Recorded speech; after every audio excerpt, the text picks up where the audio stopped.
Hi, how you doing? Today I stopped at Arby's, as you can see. Got that beef and cheddar sandwich. Let's see what that looks like.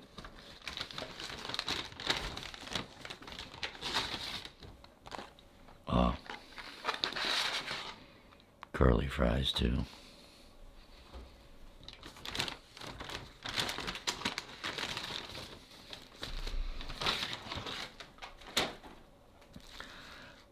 The classic beef and cheddar. I noticed they have some other sizes of this, and I think one of them was a half a pound. I don't think I'll be eating that much. Not sure anybody should, to tell you the truth, but yeah. Roast beef with cheddar. That's tough to beat. Yeah.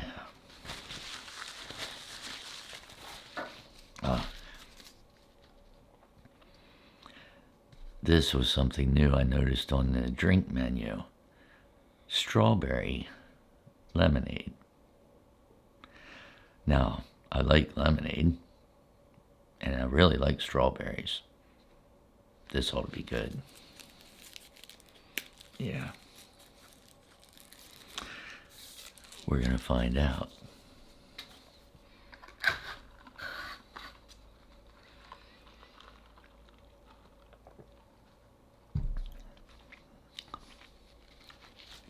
Tangy. Good. And this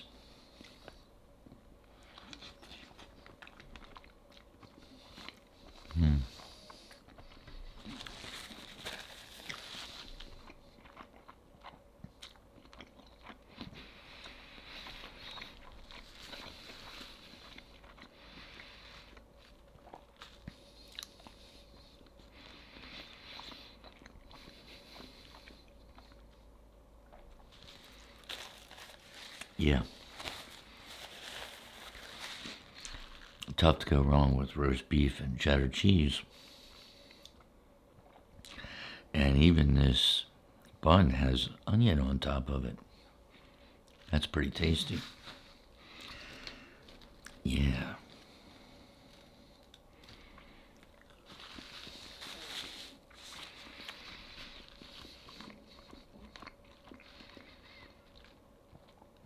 Fries are good too.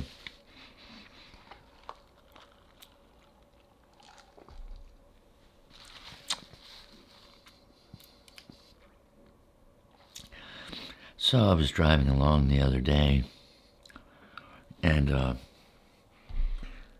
maybe for an hour drive, and I got about halfway, and the police and the firemen were on the road up there, and they had the road blocked off, so they were directing traffic down this side road. Now, luckily,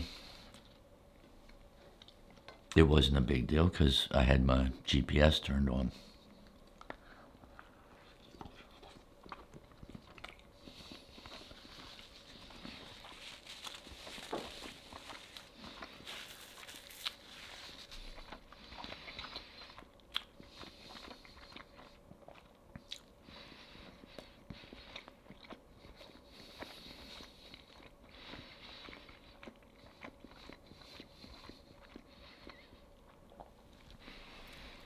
I have my Garmin GPS with a suction cup that I can just attach to the windshield.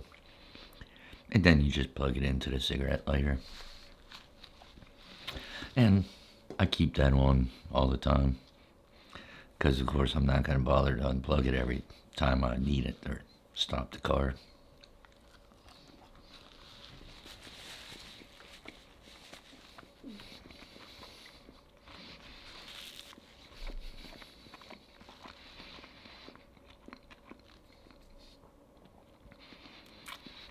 So when the police were directing the traffic, I just went down that road. Now, I wasn't familiar with that area at all.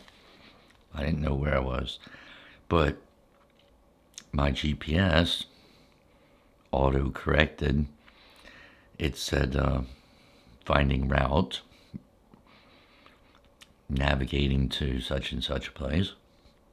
And then it just went from there and told me which way to go. And fine. I went out around there, followed the GPS. Worked good.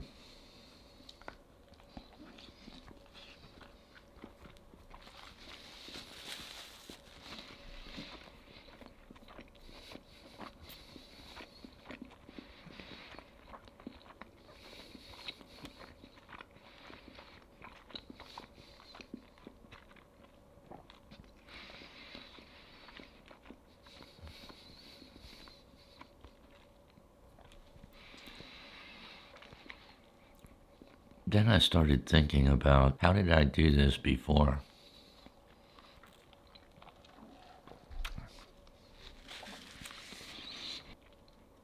Before all the GPSs and all the other high-tech stuff we have today.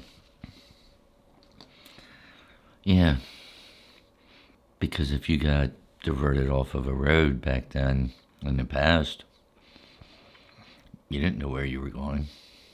You know, there's a whole new piece of town.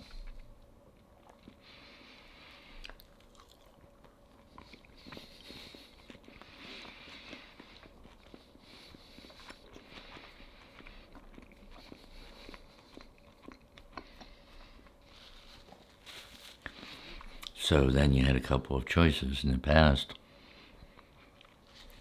Follow the other people in their cars, if there were some in front of you.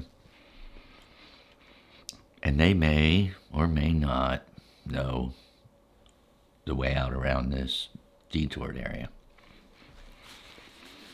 So you could try that. And normally I would try that for a while. But if they weren't going the same way you were going, there would be a problem. So sometimes you would get to a certain point and you're like, yeah, these people aren't going the way I'm going. Like I could tell they turned that way or something. All right. Then you got to find a place to pull over and get a map out.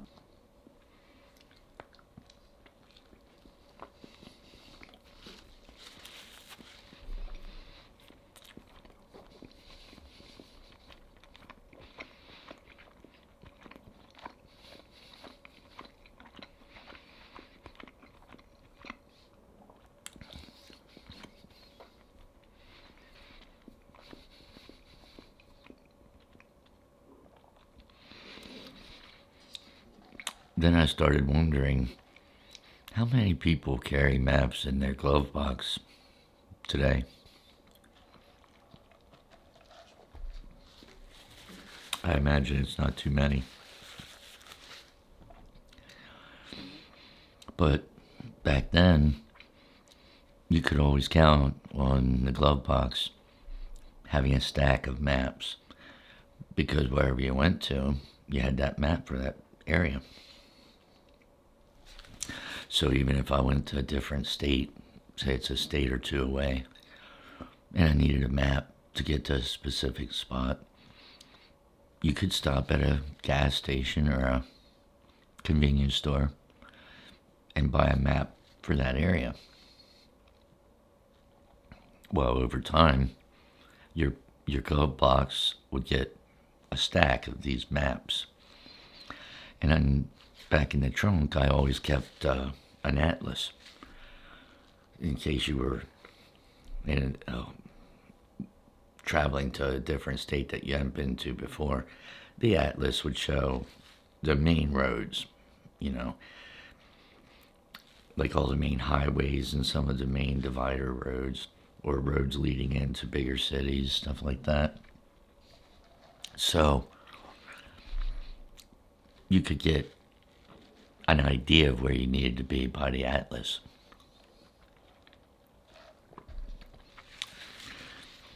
But the atlas, of course, didn't have a zoom in function or anything. You had to stop at a store and get a new map.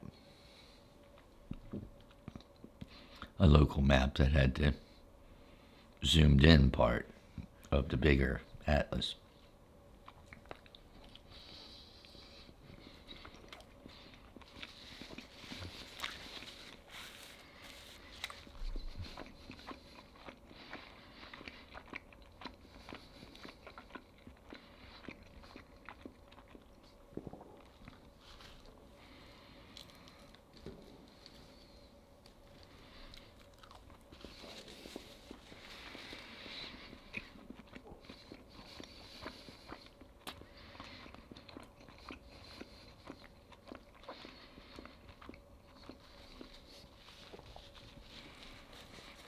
Then there was always another fun part where you would get diverted off of a road like that, say, and it was good if you had somebody riding shotgun because they could look at the map while you were still driving. And if it was dark, say you were driving around at night, you had to go somewhere far away, then you would turn the map light on in the car so they could see it. Or sometimes you would carry a flashlight in your glove box so they could use the little flashlight to, oh yeah, in 10 miles there's this Route 73. We need to take that, head west, whatever.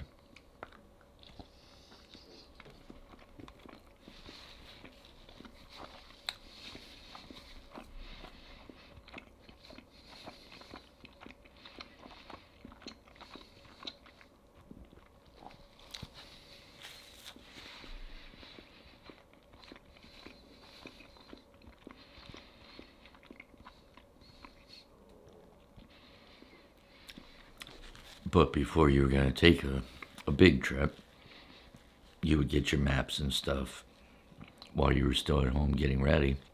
And you would chart it out. Oh, I can take this road to that city.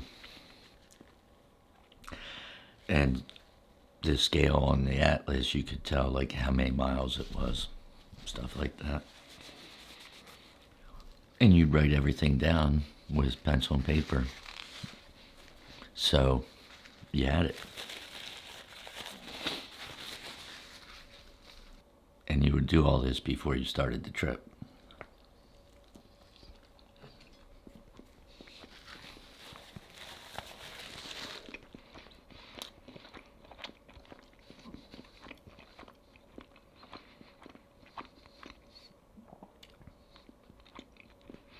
By the late 90s or so, MapQuest came out. Then whenever I was traveling, I would go on MapQuest and print the directions out.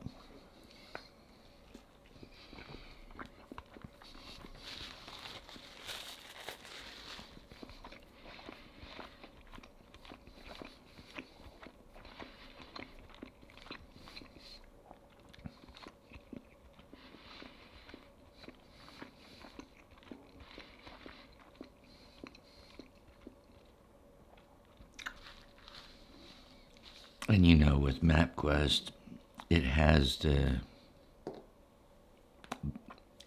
30 miles, turn this way on that road. And that was nice because now you didn't have to have it handwritten with the pencil and paper from the hour of session before the trip, figuring out how to do it. You had it printed and you just follow that.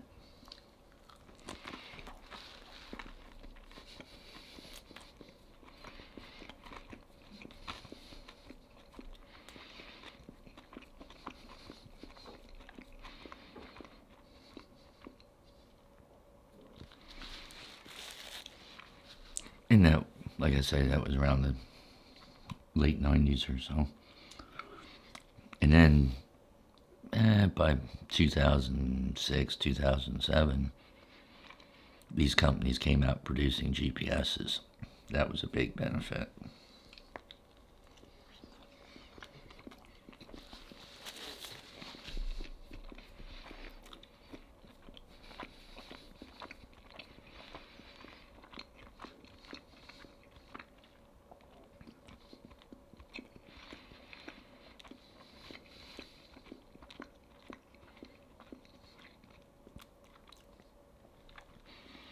because when Garmin and those big companies came out with ones that you could attach to your windshield.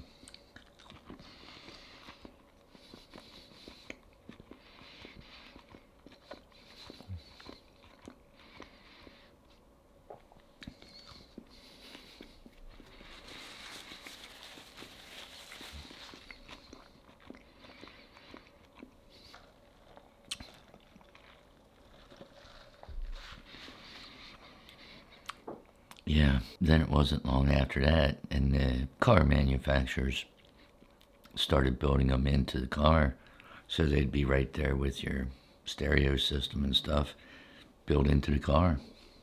That was a good deal too.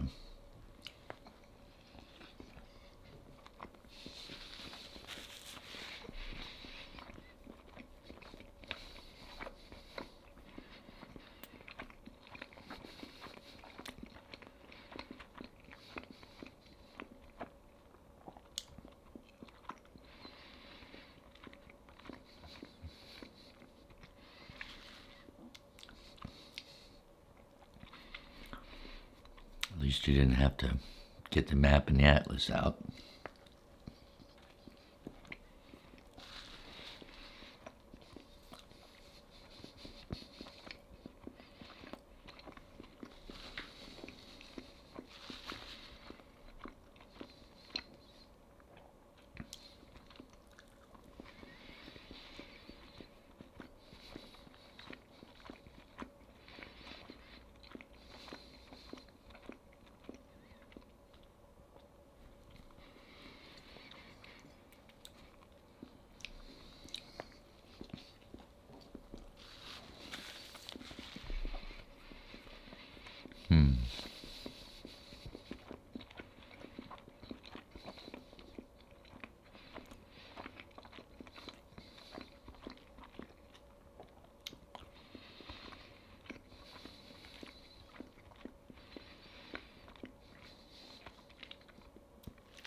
Now with stuff like the iPhones and stuff with Siri, you can just tell her to start reading the navigation points to how to get to Home Depot or whatever.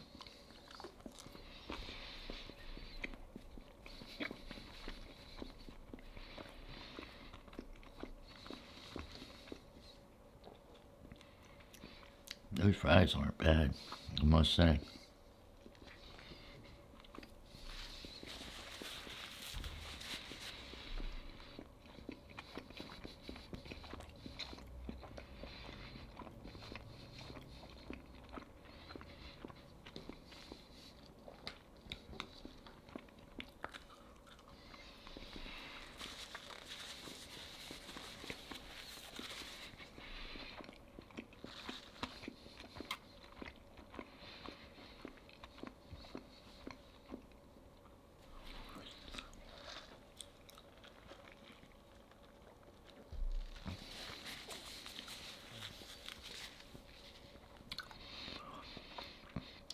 But I still have my Garmin GPS hooked onto the windshield, and sometimes I use it whether I need it or not. It's handy. Alright, well, that's about it for this meal. You take care of yourself, and I'll see you the next time. See ya.